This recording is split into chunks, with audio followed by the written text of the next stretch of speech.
வடசென்னையோட மைய பகுதியில பல வருஷமா கண்டுக்கப்படாத தொழிற்சாலைகளோட புகைக்கு நடுவுல ஒரு தொகுதி இருக்கு, பெரம்பூர். இது சும்மா ஒரு தொகுதி மட்டும் இல்ல, தமிழ்நாட்டோட அரசியல்ல அடுத்த அத்தியாயத்தை எழுத போற ஒரு களம். இங்கதான் ஒரு சூப்பர் ஸ்டார் ஆளும் கட்சியோட கோட்டையே ஆட்டம் காண வைக்க ஒரு பெரிய பிளான் போட்டிருக்கார். யோசிச்சு பாருங்க, ஒரு சூப்பர் ஸ்டார் எதுக்காக முதலமைச்சரோட தொகுதிக்கு பக்கத்திலே பல வருஷமா யாருமே திரும்பி பார்க்காத ஒரு தொகுதியை தேர்ந்தெடுக்கணும்? இது யதார்த்தமா நடந்த ஒரு விஷயம் கிடையாது. இது ஒரு நேரடி சவால். இந்த தேர்வுக்கு பின்னால இருக்கிற அரசியல் கணக்குகள் என்னென்னு நம்ம இப்ப விளக்கமா பார்க்கலாம். இந்த மேப்ப பாருங்க. ஒரு பக்கம் முதலமைச்சர் திரு மு.க. ஸ்டாலினோட கொளுத்தூர் தொகுதி, இன்னொரு பக்கம் நடிகர் விஜய் போட்டியிட போறதா சொல்ற பெரம்பூர் தொகுதி. ரெண்டுக்கும் நடுவுல ஒரே ஒரு எல்லைக்கோடு தான். இது வெறும் பூகோள ரீதியான ஒரு கோடு இல்ல, இது அரசியல் ரீதியா ஒரு நேரடி மோதலுக்கான களத்தை அமைச்சிருக்கு. சாதாரணமா ஒரு கட்சி ஆலோசனையா ஆரம்பிச்ச ஒரு விஷயம் எப்படி வெறும் 30 நாள்ல மாநிலத்தையே திரும்பி பார்க்க வச்ச ஒரு அரசியல் புயலா மாறுச்சு. வாங்க, இந்த 30 நாள்ல என்னென்ன நடந்ததுன்னு ஒவ்வொரு கட்டமா பார்க்கலாம். ஒவ்வொரு நாளும் டென்ஷன் எப்படி கொஞ்சம் கொஞ்சமா ஏறிச்சுங்கிறத நீங்களே பாருங்க. சரி, இப்ப நாம இந்த பகுப்பாய்வோட மைய பகுதிக்கு வந்துட்டோம். பெரம்பூர்ல விஜய் நிக்கறாருங்கிற அந்த ஒரே ஒரு முடிவு எப்படி ஒரு சங்கிலி தொடர் மாதிரி 3 அழகழகான அரசியல் விளைவுகளை தமிழ்நாடு முழுக்க ஏற்படுத்துதுன்னு ஆழமா அலசலாம் வாங்க. முதல் அடுக்கு, இதுக்கு பேரு கௌரவப்போரி. அதாவது முதலமைச்சரோட தொகுதிக்கு பக்கத்திலேயே ஒரு பெரிய ஸ்டார் வந்து போட்டி போடும்போது ஆளுங்க கட்சியால அது சாதாரணமா எடுத்துக்கவே முடியாது. தங்களோட மானத்தை காப்பாத்திக்க திமுக அவங்களோட சீனியர் மினிஸ்டர்ஸ், கட்சி நிர்வாகிகள், பணம்னு எல்லாத்தையும் இங்க கொண்டு வந்து இறக்க வேண்டிய கட்டாயம் ஏற்படுது. இது ஏன் ஒரு பொறினா, இதனால மத்த முக்கியமான தொகுதிகள்ல அவங்களோட கவனம் சிதறி போயிடும். 2வது அடுக்கு, இது பெரம்பூரோட உழைக்கும் மக்களோட கதை. பல வருஷமா தங்களை யாருமே கண்டுக்கல, நம்ம கஷ்டத்தை கேட்க ஆளில்லன்னு நினைச்சிட்டு இருந்தவங்களுக்கு விஜயோட என்ட்ரி ஒரு புது நம்பிக்கையை கொடுக்குது. அட, நம்ம பிரச்சனைய பேச ஒருத்தர் வந்திருக்காருன்னு ஒரு உணர்வு வருது. இது திமுகவோட பாரம்பரியமான நலத்திட்டம் போட்டு ஓட்டு வாங்குற ஃபார்முலாவுக்கு ஒரு பெரிய சவாலா அமையுது. பெரம்பூர்ல ஒரு சாதாரண காய்கறி விக்ராம என்ன சொல்றாங்கன்னு கேளுங்க. இது வெறும் வார்த்தை இல்ல, களத்துல மக்களோட மனநிலை எப்படி மாறலாங்கிறதுக்கு இது ஒரு பவர்ஃபுல்லான சிக்னல். இந்த மாதிரி குரல்கள் தான் ஒரு தேர்தலோட போக்கையே மாத்தக்கூடிய சக்தி வாய்ந்தது. 3வது அடுக்கு, அட்டென்ஷன் எக்கானமி. அதாவது மீடியாவோட முழு வெளிச்சமும் பெரம்பூர் மேல விழும்போது விஜயோட தமிழக வெற்றி கழகத்துக்கு கோடிக்கணக்குல செலவு பண்ணா கூட கிடைக்காத பப்ளிசிட்டி இலவசமா கிடைக்குது. இந்த ஒரு தொகுதியில நடக்கிற விஷயத்தால சென்னையோட மத்த பகுதிகள்லயும் சரி, கோயம்புத்தூர், மதுரை மாதிரி மத்த பெரிய நகரங்கள்லயும் சரி, தவகவோட ஓட்டு சதவீதம் அதிகமாகிறதுக்கு இது ஒரு பெரிய வாய்ப்பு உருவாக்குது. இந்த 3 அடுக்கு வியூகத்தையும் பார்த்துட்டோம். இப்ப ரொம்ப முக்கியமான ஒரு கேள்விக்கு வருமோ.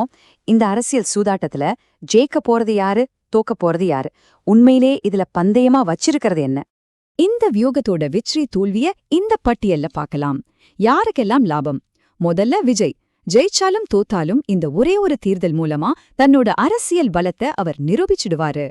அடுத்தது வடசென்னை மக்கள். ஏன்னா இந்த போட்டி அவங்க மேல இருந்த புறக்கணிப்பை உடைச்சு எல்லாரோட கவனத்தையும் ஈர்க்கும். மறைமுகமா பாஜகவுக்கும் லாபம்தான். என திமுகவுக்கு எதிரான ஓட்டுகள் சிதறும்போது அது அவங்களுக்கு சாதகமா அமைய வாய்ப்பிருக்கு. இன்னொரு பக்கம் திமுகவோட பலமான நகர்ப்புற கட்டமைப்பு ஒரு பெரிய சவாலை சந்திக்கும். இந்த நேரடி போட்டியில அதிமுகவோட முக்கியத்துவம் குறைஞ்சு போகவும் வாய்ப்புகள் அதிகம். இதோட நீண்ட கால விளைவை யோசிச்சு பாருங்க. ஒருவேளை விஜய் பெரம்பூர்ல ஜெயிச்சிட்டாருன்னா அது 2026க்கான வெற்றி மட்டும் கிடையாது. 2031 சட்டமன்ற தேர்தலோட முழு அரசியல் கணக்கையுமே அது மாத்தி எழுதும். தேசிய கட்சிகள் உட்பட எல்லாரும் தவகாவ ஒரு தவிர்க்க முடியாத சக்தியா பார்த்து கூட்டணி பேச்சுவார்த்தை நடத்த வேண்டிய கட்டாயம் ஏற்படும். விஜயோட இந்த வியூகத்தோட எதிர்கால விளைவுகளை பார்த்தோம். ஆனா இந்த மாதிரி ஒரு அரசியல் மூவ் தமிழ்நாட்டுக்கு புதுசா இல்லவே இல்ல. விஜயோட இந்த வியூகத்தை தமிழ்நாட்டோட 2 பெரிய அரசியல் தலைவர்களோட ஒப்பிட்டு பார்த்தா நமக்கு இன்னும் தெளிவா புரியும். முதல்ல எம்ஜிஆர், அவரும் ஒரு மிகப்பெரிய சினிமா ஸ்டார். அப்போ ஆளும் கட்சியா இருந்த திமுகவை எதிர்த்து அதிமுகவை ஆரம்பிச்சு ஒரு சரித்திர வெற்றியை பெற்றார். அதே நட்சத்திரம் வர்சஸ் ஆளும் வர்க்கம்ங்கிற கதைக்களம் இங்கேயும் திரும்ப வருது. ஆனா விஜயோட இந்த வியூகம் கருணாநிதியோட பாணிக்கு இன்னும் நெருக்கமா இருக்கு. அவரும் பாத்தீங்கன்னா சைதாப்பேட்டை, சேப்பாக்கம்னு எப்பவுமே அடித்தட்டு மக்கள் இருக்கிற தொகுதிகளை தான் தேர்ந்தெடுப்பார். ஆனா இங்க ஒரு பெரிய வித்தியாசம் இருக்கு. கருணாநிதிக்கு திமுகவை கிராஸ் ரூட் லெவல்ல இருந்து கட்டமைக்க பல 10 வருஷங்கள் இருந்துச்சு. விஜய்க்கு அந்த அளவுக்கு நேரம் இல்லை. சரி, இந்த அரசியல் களம் ஒவ்வொரு நாளும் மாறிக்கிட்டே இருக்கும். வர்ற நாட்கள்ல விஜயோட இந்த வியூகம் ஜெயிக்கிற பாதையில போகுதா இல்லையா நீங்களே கண்காணிக்க ஒரு டூல் இப்ப நான் உங்களுக்கு தரேன். விஜயோட பிரச்சாரம் எந்த பக்கம் போகுதுன்னு தெரிஞ்சுக்க இந்த சிக்னல்ஸை கவனிங்க. உதாரணத்துக்கு, அவரோட மீட்டிங்குக்கு 50,000க்கும் மேல கூட்டம் வந்தா மக்கள் ஆதரவு இருக்குன்னு அர்த்தம். இன்னொரு பக்கம் திமுக அவங்களோட சீனியர் மினிஸ்டர்ஸ பெரம்பூர்ல களமிறக்கினா அவங்க இந்த சவாலை எவ்ளோ சீரியஸா எடுத்துக்கிட்டாங்கன்னு புரியும்.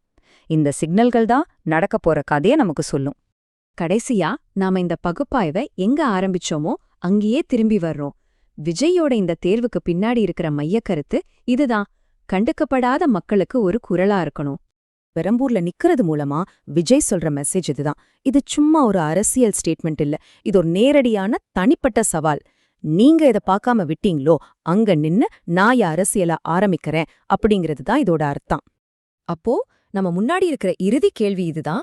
பெரம்பூர்ல விஜய் ஜெயிப்பாரா இல்லையாங்கிறது மட்டும் இல்ல, இந்த தேர்தல் மூலியமா தமிழ்நாடு அடுத்த தலைமுறைக்கு தன்னை எப்படிப்பட்ட ஒரு மாநிலமா கையளிக்க விரும்புதுங்கிறது தான் உண்மையான கேள்வி.